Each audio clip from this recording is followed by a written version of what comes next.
Ngayon, hindi pa nila power spike. Conceal Conceal nagamit ni Ogwen. Nag-aantay siya ng final test pero nakita siya dun ni Chessman. Ngayon nagamit yung kanyang Vengeance, yung Vengeance play niya.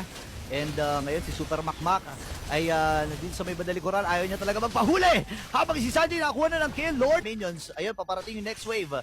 Pero sabi dito ng Team Bigit, sige, puwersahin natin, puruhan natin. Pumasok na rin si Flap, hindi tumama na naman yung si Bat. Para kay OM, Super Makmak, killing spree nakalipad with the crossbow down. Pasok na yun itong si Chessman at ilalayo lamang siya, pero nabagsakan ng Abrasion SWAT, ladies and gentlemen. Andito na ang bawi ng Team Liquid Philippines. Habang si Kiel, tama sibat-sibat lang. Nakakuha na si Kyle na namatay. Kiel si Chessman ay nahuli din. Doon sa naging proseso, breathe lang. Itong si Kiel 1, double kill para kay Pew. Habang si Kiel ay nagwawala na rin. Kaya si Sanji kailangan na rin lumayo at kailangang ipitin. Dito ni Pero Team Liquid nakaligtas. Even better for Falcons is to burst.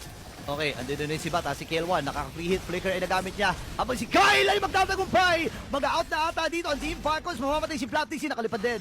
Itong si Super Makmak, pero inaabangan nila yung pagbabala din yung final slash para kay Ogen. Ngayon laban na daw, sabi ng Team Liquid Philippines, makakata si Ohem.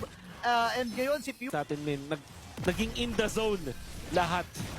Wala, wait lang si Flaptixie, Ayun naipit lang. ata, yun na naman, second death. Na crucial. Si Flaptixie Boy pa rin, hindi. Kasi mapapatay siya ni Sanji. Ngayon, ipit naman ang isasagot ng Team Falcons. Nakabili na rin ng Winter Cup pero hindi magagamit ni Kyle. Ngayon ubos ata ang Team Falcons. Seconds. Oh no, 20 seconds si Flap 20 seconds si Flap. Merong catapult na kasama. Pwede rin salabungin. Ang Team Liquid Philippines ang mga minions na ito.